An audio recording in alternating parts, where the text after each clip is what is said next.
Čau! Katrs, kurš ir stiprinājis kabeļus, zina, cik jautri ir dabūt pa pirkstiem ar tiem maziem baltajiem štruntiem un cik tas ir kopumā sarežģīti.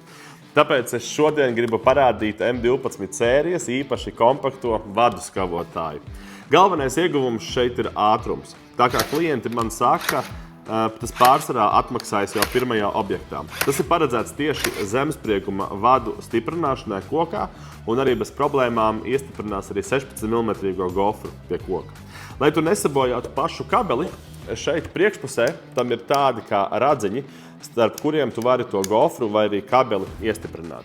Ja mēs runājam par jaudu, tas stabili iedzen 25 mm skavas dažādos koku materiālos, bet ne betonā. Tas arī svarīgi piezīmēt.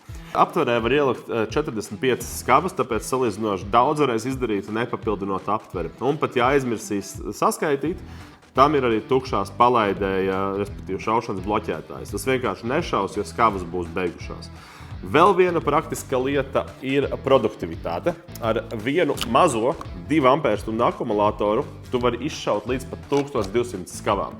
Strādājot tumšākos stūros vai arī bēniņos, noderēs arī priekšā esošais LED apgaismojums, lai tu varētu redzēt, kur tu šauji.